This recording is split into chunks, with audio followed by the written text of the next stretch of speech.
When I left work, my parking spot was empty. My 2023 Camry, which I'd just finished paying off, was gone. Panicking, I called my parents. They calmly said, "Oh honey, relax. We gave it to Elena." Can you imagine calling 911 to report your own car stolen by your mother? Yeah, neither could I until it happened. My heart was pounding so hard I thought it would burst. But in that moment, as I spoke to the dispatcher, I realized this wasn't just about a car.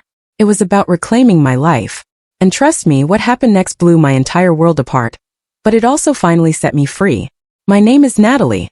I'm 30 years old, a software engineer living in Denver, Colorado. It was supposed to be a normal Thursday, late meetings, cold coffee, and the quiet satisfaction of heading home after another long day. But when I stepped into the parking lot, something felt wrong. My eyes searched the familiar row of cars, the space where my silver 2023 Toyota Camry always waited for me, gleaming under the streetlights like a small reward for years of work. The spot was empty. My heart began to pound so hard it hurt. I checked the row twice, then 3 times, certain I'd parked somewhere else, but I hadn't. My car just paid off last month was gone. I froze, the air slicing through my chest. I pulled out my phone with trembling fingers and called my mother. "Mom, my car's missing. Did someone tow it?" Her voice was maddeningly calm. "Oh honey, relax. We gave it to Elena. She needs it more than you do. She just lost hers last week." For a second I couldn't speak. My pulse roared in my ears. "You what?" I whispered. "You gave my car to Elena? She has a new job, sweetheart. Don't make a scene." That's when something inside me broke. My voice was steady but my whole body shook. That car was the first thing I ever owned outright. I worked for it, paid for it, protected it. And you called it sharing. I hung up before I said something I couldn't take back. Then I dialed 911. You know, growing up, I learned early that in my family, love had conditions, and fairness was never one of them. I was the oldest, the one who figured things out, who never asked for much because I knew it wouldn't come anyway. By 18, I was working 2 part-time jobs while studying computer science, saving every dollar I could. My parents called it good practice for the real world. When Elena turned 18, they surprised her with a brand new MacBook, a camera, and a gap-year trip to Europe because, as Mom said, she needs to find her inspiration. I had found mine too, just not in Italy. Mine came at 3 a.m. in a library cubicle, surrounded by empty coffee cups and the hum of old computers, wondering why effort never earned the same applause as chaos. Elena was always the golden child. At 27, she still lived at home. She quit 3 jobs in 2 years, floating between yoga retreats and online art classes she never finished. Each time she failed, my parents rushed to cushion her fall, blaming bad management, toxic workplaces, or jealous coworkers. The truth was simpler. Elena never learned to stand because they never let her fall. I'd watch from a distance, half pity, half resentment twisting inside me. Every time she stumbled, they'd empty another piece of their savings to rescue her, while I was still budgeting groceries by the ounce, paying off my student loans one painful installment at a time. I remember one night vividly. I was 19, sitting on my bedroom floor, counting tips from my cafe shift, trying to decide if I could afford a used laptop for class. Mom knocked and came in smiling, holding a sleek white box. "Isn't it great?" she said, setting the MacBook on Elena's bed. "Your sister needs it for her group projects." I just nodded, pretending I didn't care. But I remember how my chest tightened when I opened my second-hand Dell the next morning, its fan wheezing like it was apologizing for existing. That was the moment I realized. In my family, effort wasn't admirable. It was invisible. By the time I graduated, I'd stopped expecting fairness. I found a tech job in Denver, moved out, and promised myself I'd never ask them for help again. The freedom was lonely at first, but it was mine. I paid rent, filed taxes, cooked meals for one, and learned the quiet joy of earning without owing. The years blurred into a rhythm. Work, save, survive, repeat. Eventually, after 6 long years of scraping and hustling, I did something monumental. I bought a car. Not a hand-me-down, not a clunker from a cousin. My car. A 2023 silver Camry, reliable, modest, but new. I made the down payment with shaking hands and spent months watching that loan balance shrink. Each payment was a small victory, proof that independence could be built one stubborn decision at a time. Whenever I drove home to visit, my parents would look at it like it was some shiny mistake. "You should have let your dad co-sign," Mom would say. "It's dangerous for a woman alone to manage loans." I'd smile politely, gripping my keys tighter. Elena, meanwhile, had totaled 3 cars, 2 from texting while driving, 1 after a night of celebrating. Each time they replaced it within weeks. "She's just unlucky," Dad said once. I remember looking at the photo of her crashed Honda, the front crumpled like paper, and wondering how anyone could be that unlucky 3 times in 5 years. But in our family, bad decisions were just another opportunity for her to be rescued. The irony was almost poetic. I, the responsible one, the steady one, the one they never had to worry about, had become invisible by design because I didn't need saving. I didn't deserve attention because I didn't beg. They assumed I had enough. And in their world, enough was the same as too much. So I stopped sharing. Stopped explaining my achievements. When I got promoted, I didn't tell them. When I hit my savings goal, I celebrated alone with takeout sushi. It was easier that way. I learned to carry my pride quietly, like a secret they couldn't take from me. Until the day they did. That afternoon, standing in the empty parking lot, hearing my mother's casual tone through the phone, I realized this wasn't a one-time betrayal. It was the final chapter in a story that had started long ago. A story of taking, excusing, and expecting me to stay silent. They hadn't stolen my car out of malice. They'd done it out of habit because in their eyes, what was mine was always theirs to redistribute. They'd never understood the weight of independence, the trembling pride of signing your own check, the quiet relief of paying off your first debt. They didn't know what it meant to earn something and fear losing it. But they were experts at one thing, pulling me down every time Elena fell. And as I stood there in that cold parking lot, listening to the dial tone after hanging up on my mother, a single thought settled in. They don't know what it feels like to stand on their own 2 feet because they've spent their whole lives standing on mine. The phone felt heavy in my hand as I pressed 911. My voice shook, but I forced the words out clearly. I'd like to report a stolen vehicle. There was a pause, the calm tone of the dispatcher cutting through my panic. Can you describe the vehicle, ma'am? I swallowed hard. A silver 2023 Toyota Camry. Colorado plates. Registered under my name, Natalie Reyes. My reflection in the office window looked strange, like someone else was speaking through me. When did you last see the vehicle? This morning around 8, I said, glancing at the empty spot again, as if my car might magically reappear. And do you know who might have taken it? The question hung in the air like a dare. I took a breath that burned on the way out. My parents. They gave it to my sister Elena, without my permission. There was silence on the line, the kind that makes you question if you've just confessed to something unspeakable. Finally, the dispatcher said softly, "You believe your family took your car without consent." Not believe, I said. I know. My mother told me. Another pause. Understood, Ms. Reyes. Please stay where you are. I'm sending an officer to take your statement. By the time Officer Ruiz arrived 20 minutes later, the sun had slipped behind the office towers. She stepped out of the patrol car, calm, collected. Her dark hair was tied back, her voice steady but kind. Ms. Reyes. I nodded, clutching the folder I'd grabbed from my desk on instinct. You reported a stolen vehicle. I handed her everything. Title, registration, insurance, proof of payment, even the last loan statement stamped paid in full. All of this is under your name, she asked.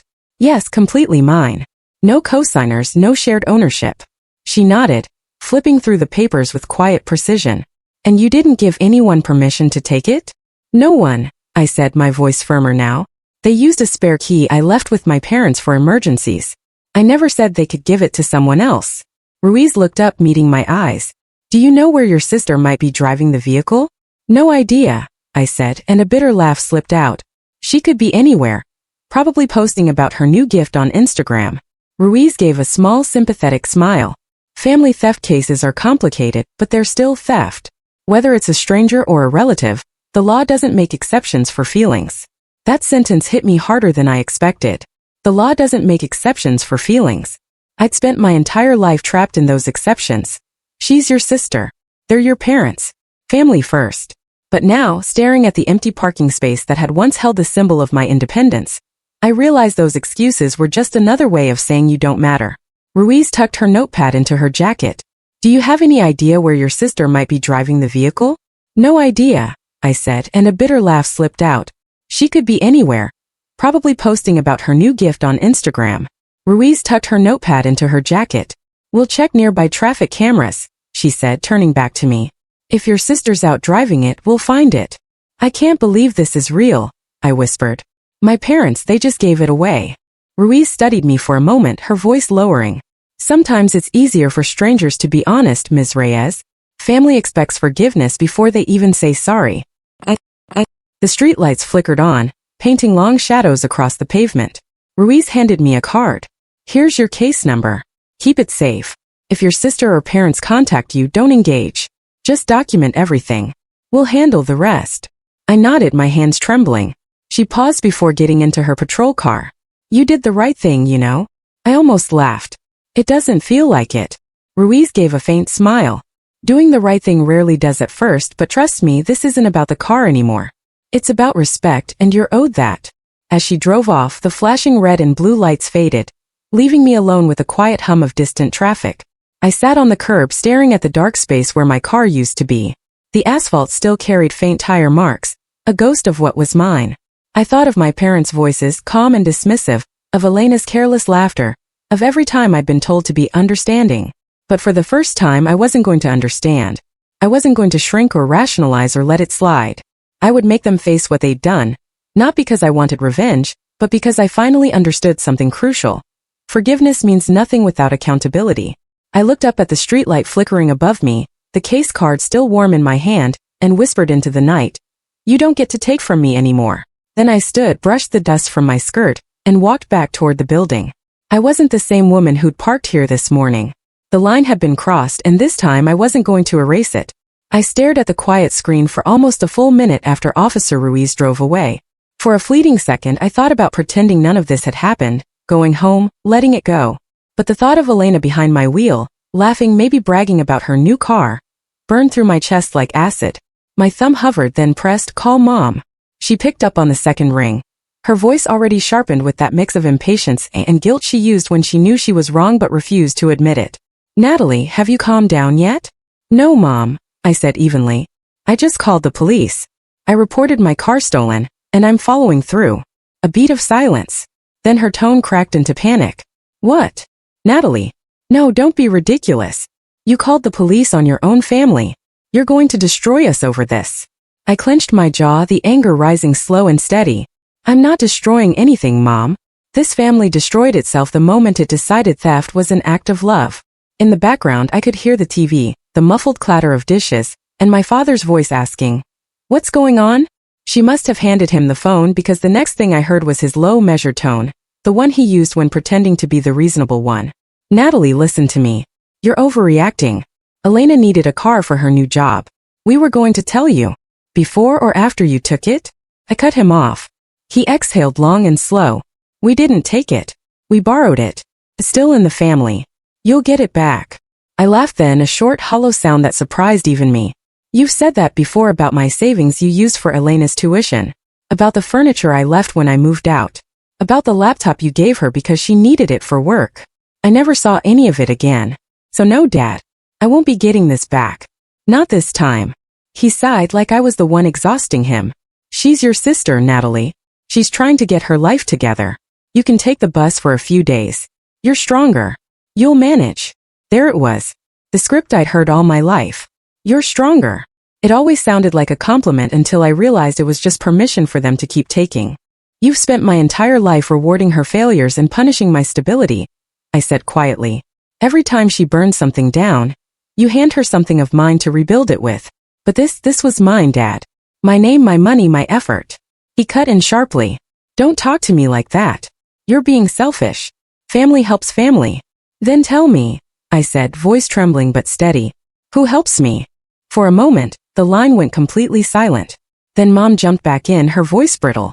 "If you don't drop this report, your sister could be arrested. Is that what you want? To put your own blood in jail?" "No, Mom. What I want is for my family to understand that consequences exist. If Elena is old enough to drive, she's old enough to face what comes next." "God, listen to yourself. You sound heartless." "Maybe I am," I said. "Maybe years of being treated like a backup plan have turned me into someone who finally stopped bleeding for everyone else." I could hear her sniff, her voice softening into guilt. "Natalie, please don't do this. We'll talk to Elena. We'll fix it. Then fix it by calling her and telling her to return my car. Otherwise, the police will." "You wouldn't really," I said and hung up. The quiet that followed was almost physical, pressing against my chest. Within minutes, my phone began vibrating nonstop. Unknown numbers, cousins, aunts, even Grandma's landline flashing across the screen. 14 missed calls in under an hour. I scrolled through the voicemails mechanically. "Nat, it's Aunt Lydia. Honey, you don't call the cops on your sister, okay? Family. Another. This is Marcus. Look, Elena messed up. But come on, Jail. Drop it before it gets out of hand. And another. Your mom's beside herself. You're better than this. Family helps family. Every single one of them said the same thing. The same poisonous mantra I'd grown up hearing. Not one person asked if I was safe. Not one asked how I'd get to work tomorrow or if I was okay. Outside, Denver's skyline blinked in the distance, indifferent and cold. I closed my eyes, letting the anger settle into something colder, sharper, a kind of clarity. For the first time, I understood that their version of love had never been about family. It was about control, and I was done playing along. The Uber driver didn't say a word the whole ride home. Maybe it was the way I was clutching my phone, or the tear streaks still drying on my cheeks. Denver streets blurred past the window in long ribbons of color. Headlights, traffic lights, neon signs, each one reflecting against the glass like a life I wasn't part of. I tried to breathe evenly, but every exhale came out shaky, uneven. My car wasn't just transportation. It was proof that I built something for myself, something no one could take. And yet they had. The city lights flickered on my reflection, mascara smudged, eyes swollen, jaw tight. I barely recognized the woman staring back. She looked smaller than I remembered, like all the years of staying composed had collapsed in a single day. My phone buzzed again, but I didn't look. Every vibration felt like a tiny echo of all the times I'd been told to understand, to be patient, to not overreact. For once, I didn't want to understand. I wanted to feel. As the car pulled onto my street, a memory surfaced, sharp and cruel in its clarity. I was 18, standing outside our old house in the rain, backpack soaked through, clutching a half-broken umbrella. My bike, the one I'd saved for months to buy, was gone. I remember the panic, the desperate search, until I found it 2 days later, lying in the mud behind Elena's friend's house. The chain rusted, the seat torn. She'd borrowed it, of course. Just for a few hours, she said. I didn't think you'd mind. When I tried to tell our parents, Mom waved it off. She's your sister. Don't be dramatic. You can clean it. So I did. I cleaned it in silence, scrubbing until my hands bled, watching the rain wash over the scratches she'd left. That was the first time I learned what theft looked like in our family. It wasn't about stealing things. It was about stealing boundaries and pretending it was love. The memory hit me so hard I almost missed the driver saying, "We're here." I blinked, forced a smile, handed him a tip, and stepped out into the cold night. The rain had started again, a thin drizzle. My apartment building loomed ahead, quiet, still anonymous. I climbed the stairs slowly, each step heavier than the last. Inside, the air felt too still, too sharp. I sank onto the couch without turning on the lights. My hands were trembling, not from fear, but from exhaustion, the kind that lives in your bones after years of pretending you're fine. I tried to tell myself it was just a car, that I could get another one, that it wasn't worth this ache in my chest. But deep down I knew it wasn't about the car. It was about every time I'd been told my feelings didn't matter. About every time they'd taken something, time, effort, peace, and expected gratitude in return. The tears came slowly at first, quiet and tired, until they weren't quiet anymore. They came like the rain outside. Steady, relentless, cleansing. I cried for the girl who had scrubbed mud off her bike in silence. For the woman who kept forgiving people who never apologized. For the daughter who thought that being good would one day earn her respect. It hadn't. When the sobs finally faded, I pulled myself up, grabbed a notebook from my desk, and sat by the window. The city outside was soft now, blurred by the drizzle and the faint hum of midnight traffic. I opened the notebook to a blank page and wrote slowly, my hand still shaking. May 14th. Today I lost my car. But maybe today is the day I found myself again. The words looked small and fragile on the paper, but they felt real, more real than anything I'd heard from my family in years. I stared at them for a long time, the ink spreading slightly where a tear had fallen. Then I closed the notebook gently, like sealing a promise I wasn't ready to break. I moved to the kitchen, made tea just for something to do. The kettle's whistle sounded too loud in the quiet. I leaned against the counter, watching steam curl upward, and whispered to no one. This isn't the first time they've taken from me. It's just the first time I refused to stay quiet. The truth of that sentence settled deep in my chest, steady, solid, almost comforting. It wasn't anger anymore. It was awareness. I wasn't powerless. I wasn't crazy. I was simply done. Outside, a car passed, headlights sweeping across the living room wall, then disappearing. I thought of Elena driving my Camry, her hands on the same steering wheel I'd gripped every morning with pride. I wondered if she even felt a twinge of guilt, or if she'd already convinced herself she deserved it. Either way, it didn't matter. For once, it wasn't my job to fix it. I carried my mug to the couch and curled up under a blanket, the notebook resting on my lap. The rain had stopped. The city was quiet again. Somewhere in the distance a siren wailed. A faint, lonely sound swallowed by the night. I closed my eyes, breathing slowly. For the first time in years, the silence didn't scare me. It felt like something else, something that could almost be called peace. The call came the next afternoon while I was at my desk, staring blankly at lines of code. My phone buzzed and the name Officer Ruiz lit up the screen. For a second, I thought about letting it ring. I wasn't sure I was ready for whatever came next, but something in me, something steadier now, answered. Ms. Reyes. Her tone was calm, professional. We located your vehicle. I straightened in my chair, heart thudding. You did? Yes. Your sister was stopped earlier this morning for speeding near Aurora. The officer ran the plates. Your report came up immediately. The car has been impounded as evidence.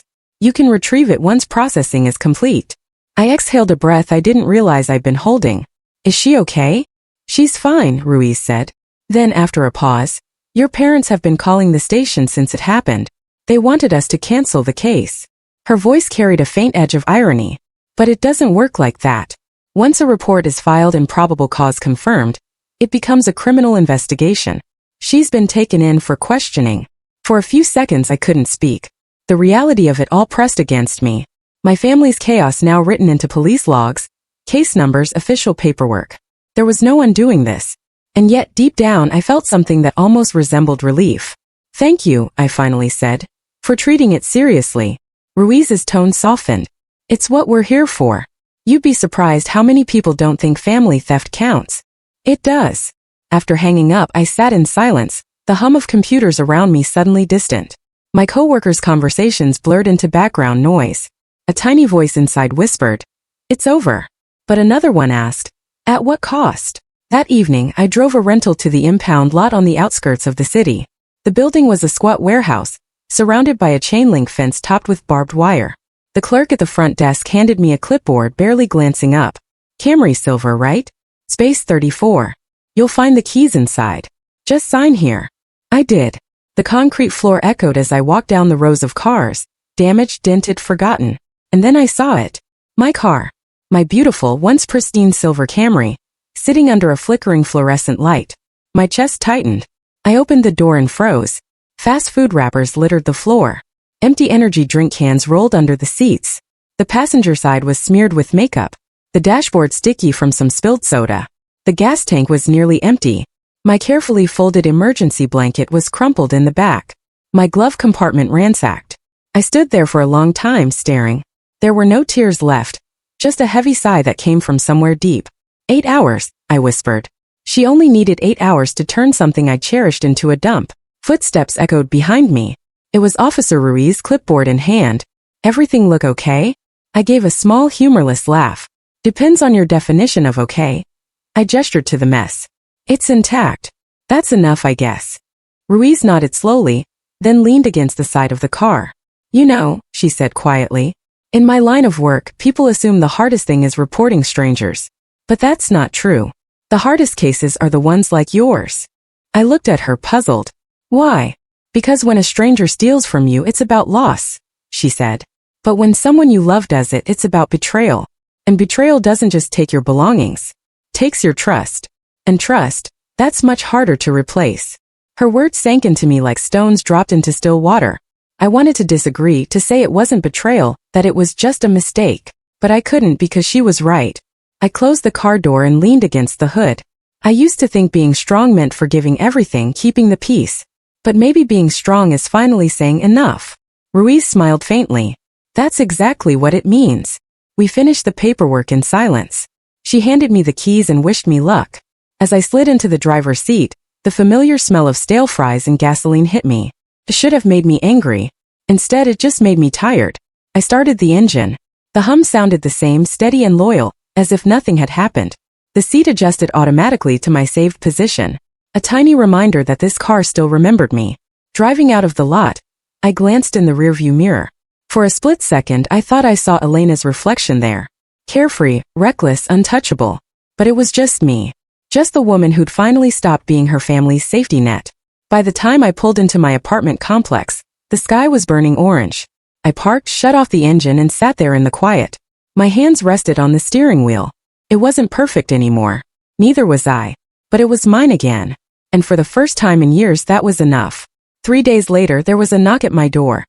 A slow, deliberate rhythm that didn't sound like the usual delivery or neighbor. When I looked through the peephole, my heart sank. Standing there, wrapped in her thick wool coat and clutching her small leather purse, was Grandma Sophia, 83 years old, sharp-eyed despite her years, and somehow still the only person in the family who could make me feel 12 again. I opened the door before she could knock again. "Grandma." She smiled faintly. "Can I come in, mija?" Her voice was gentle, but there was something weighted beneath it. The smell of her lavender perfume followed her as she stepped inside, setting her purse carefully on the table like she was preparing for a long talk. I offered her tea, though I already knew she hadn't come for tea. She took a seat on the couch, her hands folded tightly in her lap. For a moment she just studied me. My tired face, the shadows under my eyes, the quiet defiance still clinging to my posture. Finally she sighed. "Your mother told me everything." I stayed standing, crossing my arms. "I'm sure she did." "She's worried sick," Grandma said softly. "Your sister too. Elena's a mess." I laughed. A small bitter sound. "A mess?" "She stole my car, Grandma. My parents helped her do it." "I don't think a mess quite covers it." Her eyes flicked toward the window, then back to me. "The police report, the court case." She hesitated. "Elena will have a criminal record. A real one. Do you understand what that means for her future?" I leaned back against the counter, the cool surface grounding me. "Yes, Grandma. It means she'll finally face the consequences of her actions." "Natalie." She looked at me long and hard, her voice trembling slightly. "Consequences can destroy a person. Prison changes people. Shame follows them forever. You're not a cruel girl. Don't let this turn you into someone you're not." That word, cruel, landed like a stone in my stomach. I'd heard it so many times in the past few days, but hearing it from her hurt in a different way. "Cruel," I said quietly. "Do you know what's cruel, Grandma? Spending your whole life doing the right thing and being punished for it.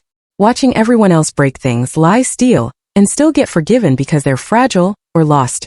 Grandma's gaze softened, but she didn't interrupt.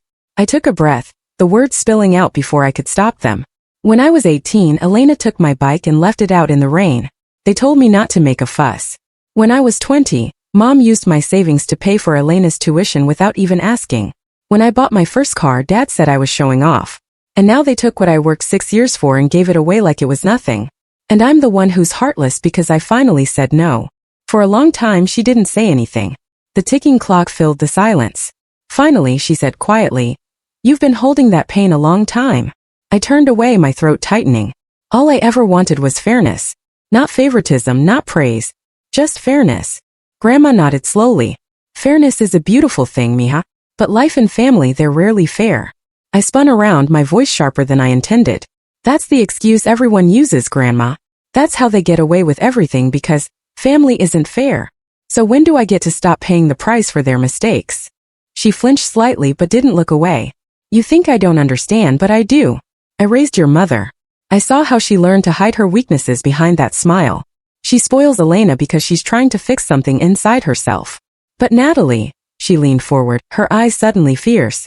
"That doesn't mean you have to bleed for her redemption." Her words startled me into silence. For the first time that day I felt seen, not by an officer, not by a friend, but by someone who'd lived long enough to recognize cycles when she saw them. "I'm not asking you to forgive them," Grandma continued. "I'm asking you to think about what happens next. Anger can build walls. And sometimes those walls keep out the sunlight too." My voice broke. "I'm not angry, Grandma. I'm tired. So tired. I've spent my whole life being the responsible one. And the only reward I get is blame. I felt my eyes sting. I do everything right. And they call me ungrateful. I draw a line and they call me cruel." Her face softened and she reached out, her frail hand covering mine. "Maybe they call you cruel because deep down, you remind them of what they should have been. Maybe you're a mirror they can't stand to look into." I swallowed hard, tears blurring the edges of her face. "Then why does it hurt so much to be right?" She smiled sadly. "Because doing what's right doesn't always feel good, mija. But one day it will feel clean." We sat there for a while. No raised voices, no arguments, just silence. When she finally stood to leave, she adjusted her scarf and looked at me the way she used to when I was a child, right before saying something that would linger for years. "You think you've lost your family," she said softly. "But maybe you're just finding the part of it that was truly yours all along. Yourself." I followed her to the door. She paused in the doorway, her eyes glistening. "Don't harden your heart completely, Natalie. Just make sure the next time you open it, It's for people who've earned it. After she left, the apartment felt both heavier and lighter. I sank onto the couch, staring at the empty teacup she'd left behind. Her words played in my head like a soft echo. Maybe you're the mirror they can't stand to look into. For the first time, I didn't cry. I just sat there, letting the truth of it settle inside me like a quiet, steady heartbeat. The courthouse smelled faintly of disinfectant and old paper. I sat on the wooden bench outside courtroom 4B, trying to keep my breath steady. Behind me, I could hear my parents whispering. I couldn't make out the words, but I knew the tone. Sharp, clipped, worried more about appearances than consequences. Elena sat between them, tapping her foot nervously, eyes on her phone, pretending not to hear them argue. When the clerk finally opened the door and called, "The State of Colorado versus Elena Reyes," my stomach turned cold. I rose to my feet, following the group inside. The air in the courtroom was colder than the hallway. The judge sat high above us, a woman in her 60s with short gray hair. Eyes like steel polished by years of human disappointment. She looked at Elena, then down at the file. "Miss Reyes," she began evenly, "you've agreed to enter a plea today." Elena's voice came out small. "Yes, Your Honor." Her lawyer nodded, shuffling papers toward the bench. I stayed behind them, second row from the front, sitting perfectly still. My heart thudded, but outwardly I must have looked calm. Years of practice pretending to be unshakable had made me good at that. The judge took the statement, reading it briefly before handing it back. "Ms. Reyes, please read your written admission aloud for the record." Elena's fingers trembled. Her eyes flicked toward our parents, then down again. For a long moment she didn't speak. The silence stretched heavy until the judge cleared her throat. Finally, Elena began, her voice thin but clear. "I, Elena Reyes, admit that I took my sister's vehicle without permission on May 14th. I knew the car was not registered to me. I knew I didn't have permission to drive it. I took it anyway because I thought my sister would forgive me. I was wrong. What I did was theft. I'm sorry." Her voice cracked on the last two words. A single tear slid down her cheek, and I watched it, waiting to feel something. Anger, pity, relief. But all I felt was exhaustion. The judge nodded once. "Thank you, Miss Reyes." She turned to the clerk. "Let the record reflect a guilty plea." Her gaze returned to Elena. "This court accepts your admission. You are sentenced to 6 months of probation, a 1-year suspension of your driver's license, and restitution to the victim in the amount of $847 for impound and processing fees. Failure to comply will result in immediate revocation of probation and a jail sentence." The gavel came down with a sharp crack. Across the aisle, my mother's hand shot out to clutch Elena's arm, whispering comfort. My father's jaw clenched so tight I could see the muscle in his cheek twitch. Elena nodded numbly as her attorney whispered instructions. No one looked at me. When the judge dismissed the court, I stood up slowly, feeling every pair of eyes in the room on me. My parents turned first. My mother's gaze locked onto mine for a brief second, filled not with apology, but with something that looked like quiet accusation. My father didn't look at me at all. He simply guided Elena toward the exit, his arm protective around her shoulder. She followed obediently, head down. They passed within arm's reach. I could have said her name. I could have asked her to stop, to say something. But I didn't because I already knew what would happen. She'd look at me with that same mixture of guilt and self-pity. And my mother would step in saying, "Natalie, don't make things worse." So I stayed silent. The sound of their footsteps faded down the hallway. When I finally stepped outside, the Denver sky was low and gray, the air thick with the smell of oncoming rain. Families huddled together under umbrellas. I stood alone on the courthouse steps, watching them scatter. I didn't see my family anywhere. Maybe they had parked around the corner. Maybe they'd already left. It didn't matter. For the first time, I didn't chase after them. I walked to my car, the same Camry that had started all of this, and unlocked it. The seat was cold, the faint scent of soda and cheap perfume still clinging to the upholstery. My hands rested on the steering wheel, and I exhaled. 6 months probation, 1-year license suspension, restitution. Words that sounded small compared to the years of imbalance we'd all lived through, but it was something. It was acknowledgement, at least. They'd said I was destroying the family, that I was cruel, vindictive.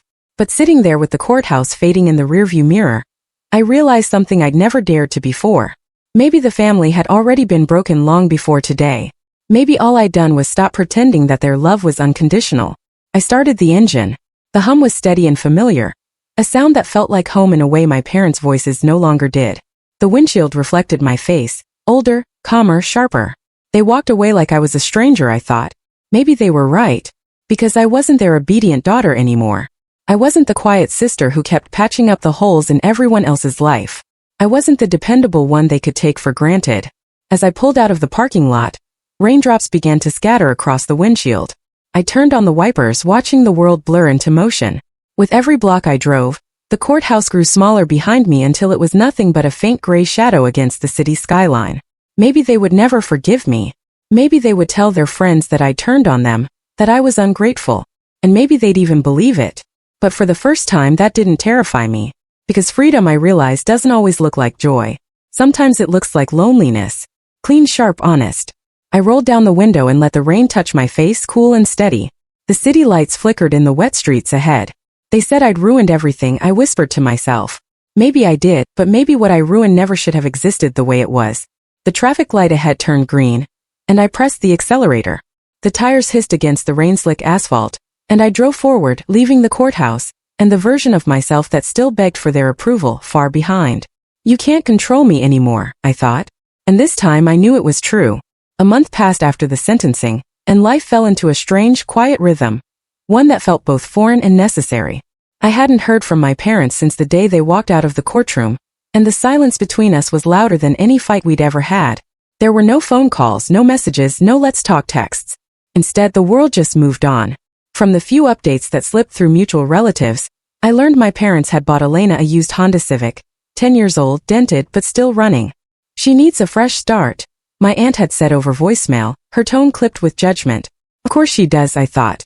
In their world, redemption was something you could buy, as long as you paid cash and never said the word sorry. I didn't respond. I didn't have it in me to keep explaining myself to people who'd already decided who the villain was. Instead, I started building a new kind of quiet. I moved apartments across the city, closer to the foothills, where the air felt a little clearer and the neighbors didn't ask questions. I changed my phone number, blocked every contact that carried the Reyes last name, except for Grandma Sophia. She was the only one who still called, her voice warm and steady, asking about work, about my plans, about whether I was eating enough. She never mentioned Elena again, and I loved her for that. The first few weeks alone were strange. I'd wake up expecting a message, some family emergency that would demand I drop everything and fix it. But none came. And slowly, that anxiety began to fade into something else. Peace. I filled the silence with small rituals. Making coffee before dawn. Opening the curtains to let sunlight flood the apartment. Taking long walks after work. The quiet no longer felt empty. It felt earned. One morning I stepped outside with my coffee and looked down at the parking lot from my balcony. There it was, my Camry, clean, shining in the morning light. Still parked in the same space I'd claimed since moving in. For months that car had been the symbol of everything broken in me. Anger, betrayal, loss. But now it looked different. It wasn't just a reminder of what had been taken. It was proof of what I'd taken back. I walked down to the lot and ran my hand along the hood, the metal warm under the sun. I detailed it myself 2 weeks earlier, vacuumed every crumb, wiped every smudge, filled the tank, replaced the floor mats. It looked brand new again, except for a tiny scuff near the handle, one I decided not to fix. A reminder. Then I opened the driver's side door and locked in the steering wheel club I'd ordered online the night before. The bright yellow bar stretched across the wheel like a quiet declaration. Not protection from thieves, I thought, tightening the bar, but a promise to myself. No one touches what's mine without permission ever again. Standing there in the early morning light, the city still half asleep, I realized how different the word mine felt now. It wasn't about ownership. It was about boundaries. About choosing what I allowed in and what I didn't. Some nights I'd still lie awake wondering if Elena hated me, or if she'd learned anything from what happened. I wondered if my parents sat around the dinner table pretending I didn't exist, or if they told themselves some comfortable story where they were the victims of my cruelty. Maybe both. But the difference now was simple. It wasn't my burden anymore. I carried that weight my entire life. The invisible responsibility to make everyone else comfortable, even at my own expense. To be the calm one, the forgiving one, the daughter who never caused trouble. That version of me had served them well. But she was gone now. In her place was someone quieter but stronger.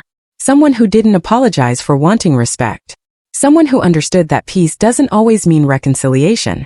It sometimes means walking away and refusing to look back. Weeks turned into months. I started saying yes to things again. After-work dinners, weekend hikes, art classes I used to think I didn't have time for. People began to know me not as Elena's sister or the good daughter, but as Natalie, the woman who loved coding and black coffee and slow Sunday mornings.